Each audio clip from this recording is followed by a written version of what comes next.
Hi friends, எல்லோருக்கும் வணக்கம். எல்லோரும் எப்படி இருக்கீங்க? நல்லா இருக்கீங்களா? இன்றைக்கி இந்த கதையோட அடுத்த பகுதி தான் பார்க்க போகிறோம். அதுக்கு முன்னாடி நீங்கள் செய்ய வேண்டிய விஷயம் என்ன அப்படின்னு கேட்டிங்கன்னா, மறக்காம நம்ம சேனலை சப்ஸ்கிரைப் பண்ணிக்கங்க. கீழே இருக்க பெல் பட்டனையும் கிளிக் பண்ணுங்கள்.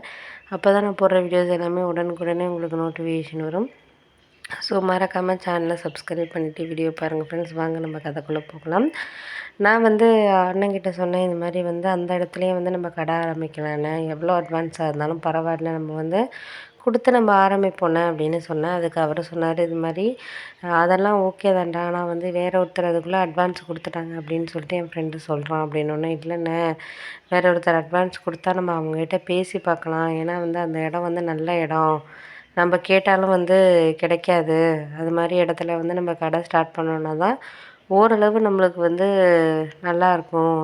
நம்ம இந்த மாதிரியெல்லாம் இது பண்ணிக்கிட்டு இருந்தோன்னா என்ன பண்ணுறது? நான் வேணால் யார் அட்வான்ஸ் கொடுத்துருக்காங்களோ அதை கேட்டுட்டு வேணால் நான் விசாரிக்கட்டுமாண்ணே அப்படின்னோடனே, அதெல்லாம் வேண்டாம்டா, விசாரிக்கலாம் வேண்டாம், அதெல்லாம் ஒன்றும் வேண்டாம்.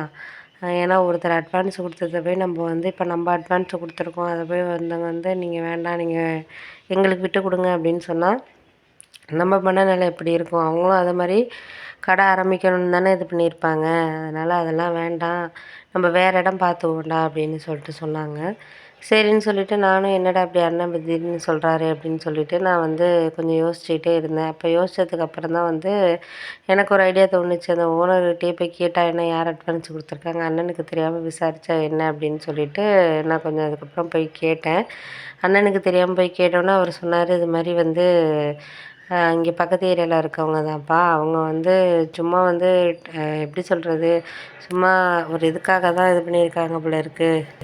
நீ அதை பற்றி ஒன்றும் நினச்சி இது பண்ணிகிட்டு இருக்காதப்பா, வேணா போய் நீ கேட்டு பாரு. ஏன்னா நான் சொல்ல முடியாது, ஏன்னா அவங்க அட்வான்ஸ் கொடுத்துருக்கவங்க இது பண்ணிட்டுருக்கனால நான் எதுவும் சொல்ல முடியாதுப்பா அப்படிங்கிற மாதிரி சொன்னாங்க. சரின்னு சொல்லிவிட்டு நானும் என்ன பண்ணேன், சரி நான் போய் கேட்குறேன், அவங்கக்கிட்ட கேட்குறேன், நீங்கள் அட்ரஸ் மட்டும் கொடுங்க அப்படின்னு சொல்லிட்டு சொன்னேன். அவரும் அட்ரஸ் கொடுத்தாரு.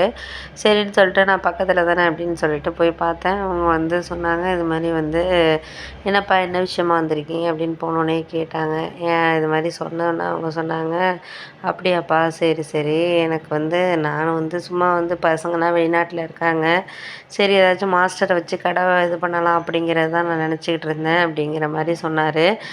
பக்கத்தில் ஒரு கடை கொஞ்சம் தூரத்தில் இருக்குது, வேணால் நான் அதை கூட பார்த்துக்கிறேன், இது சும்மா ரொம்ப நாளாக இதாக இருக்குது அப்படிங்கிற மாதிரி என் ஃப்ரெண்டு ஒருத்தன் சொன்னான். அதனால தான் நான் இது பண்ணேன்ப்பா. நீங்கள் இனிமேல் தான் இது பண்ண முன்னேறணும் பண்ணணும்னு நினைக்கிற பசங்க, நீங்கள் அதை எடுத்து நடத்தினீங்கன்னா கொஞ்சம் பொறுப்பாக இது பண்ணுவீங்க. நான் ஆள் போட்டு தான் பார்க்க போகிறேன், பண்ண போகிறேன். அதனால் நீங்கள் ஒன்றும் அதை பற்றி ஒன்றும் நினைக்காதீங்கப்பா, நான் பார்த்துக்கிறேன், பண்ணிக்கிறேன்ப்பா அப்படிங்கிற மாதிரி நான் வாங்கிக்கிறேன் அட்வான்ஸை.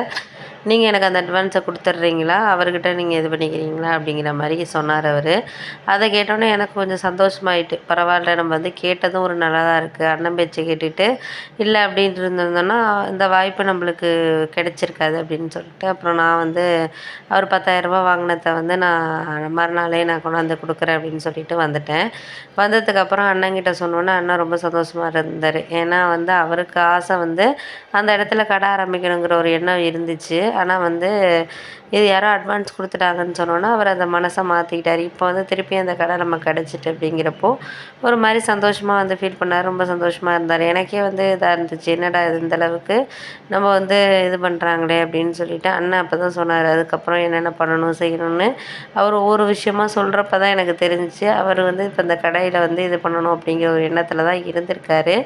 நமக்காக சரி ஓகே, யார் ஒருத்தவங்க கொடுத்துட்டாங்கங்கிறதுனால இவர் மனசை அப்படி இது பண்ணிக்கிட்டு இருந்திருப்பார் போல் அப்படின்னு சொல்லிட்டு நம்ம போய் கேட்டதும் நல்லதாக போச்சு அப்படிங்கிற மாதிரி இருந்துச்சு.